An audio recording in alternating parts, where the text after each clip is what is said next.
Hey beautiful, I'm going to share one brand makeup tutorial of one of the affordable brands Swiss Beauty. You can also create this makeup look for everyday basis, going for college or a small get together. You can ask me any query or suggest any topic in the comment section, I'll appreciate that. So let's get started.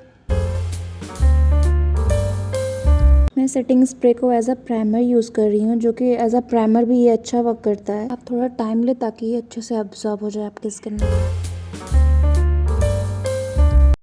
मेरे पास इस brand का foundation नहीं है, तो मैं concealer से ही काम चला रही हूँ। अपने सारे डार्क सर्कल्स, पिगमेंटेड एरिया और जहाँ जहाँ मुझे नीड है मैं वहीं अप्लाई कर रही हूँ। ज़्यादा एक्सेस में ना अप्लाई करें। मैं अपने जॉ लाइन के ऊपर भी थोड़ा अप्लाई कर रही हूँ, क्योंकि वो एरिया मेरा पिगमेंटेड है। उससे एक अच्छा बेस क्रिएट हो जाएगा। मैं कितना फ़नी दिख रही हूँ मैं एक डैम ब्यूटी ब्लेंडर की हेल्प से कंसीलर को अच्छे से ब्लेंड कर लूँगी और उस एरिया पे भी लेके जाऊँगी जहाँ पे कुछ भी मैंने अप्लाई नहीं किया है, थोड़ा थोड़ा, ताकि इवन सा स्किन दिखे। यहाँ कुछ ज़्यादा ही वाइट लग रहा है, बट कोई नहीं, मैं अच्छे से इसको ब्लेंड कर लूँगी तो अच्छा दिखेगा और इवन दिखेगा।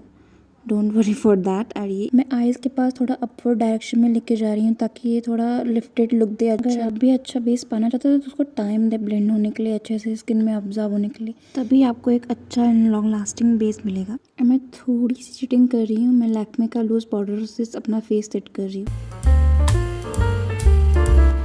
हमेशा ब्राउज को हल्के हाथों से ही फिल इन करें। मैं ब्राउन पेंसिल यूज़ कर रही हूँ फॉर नेचुरल लुक और इस वॉन्ड से अच्छे से ब्रश आउट कर लूँगी। मैंने अपने आईलिड पे कंसीलर नहीं अप्लाई किया था। अगर हम बेयर आईलिड पे थोड़ा ग्लिटर अप्लाई कर ले या फिर हाइलाइटर अप्लाई कर ले तो quick and simple I look बन जाता है। ये आईलाइनर का वॉन्ड बहुत अच्छा है, बट मैंने पतला सा आईलाइनर ऑफ कैमरा ड्रॉ कर लिया है। इस मस्कारा का एप्लीकेशन तो बहुत अच्छा है, बट अप्लाई करने के बाद ये थोड़ा स्टिकी स्टिकी सा मुझे फ़ील होता है। मुझे नहीं पता आपको कैसा लगता है, आप ट्राई कर सकते हैं। ये देखिए, इसका वॉन्ड है और मैं अच्छे से 2 कोट दूँगी अपने आईलैशेस को। मुझे इस लिपस्टिक की पैकेजिंग बहुत अच्छी लगी, बहुत ही वेलवेटी फिनिश में है एंड मैं इसको एज अ ब्लश अप्लाई कर रही हूँ।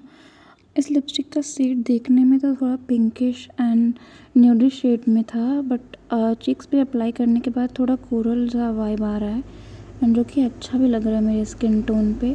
मैंने कभी कोरल शेड का ब्लश नहीं अप्लाई किया था। चलो मैं सही बताऊँ तो मुझे लिप्स से ज़्यादा मुझे चिक्स पे लिपस्टिक अच्छी लग रही है। मैंने इसे हाथ से ही ब्लेंड कर लिया, आप चाहे तो स्पॉन्ज एंड ब्रश यूज़ कर सकते हैं। मैं फिर से लिप्स पे अप्लाई कर रही हूँ। मैं स्टार्टिंग के 2 शेड मर्ज करके हाइलाइटर की तरह अप्लाई कर रही हूँ, जो कि मैंने आईलाइट पे भी यही सेम शेड को मर्ज करके ही अप्लाई किया था। एंड थोड़ा थोड़ा ही अप्लाई करें, ज़्यादा एक्सेस में ना अप्लाई कर लें एंड डस्ट आउट करके ही अप्लाई करें जब भी अप्लाई करें। एंड यहाँ आप ग्लो दे सकते हो, कितना अच्छा लग रहा है और कितना नेचुरल फिनिश आ रहा है एंड आई एम ऑब्सेस्ड। और मैं अपने सारे हाईलाइट पॉइंट्स पे हाईलाइट कर लूँगी अच्छे से, जैसे कि बोन्स पे, नोज़ के हाई पॉइंट्स पे, आईब्रोज के नीचे एंड आईज के कॉर्नर्स पे। So yeah this is the makeup look. If you found this video helpful, don't forget to like, share and subscribe to my channel. Thanks for everything.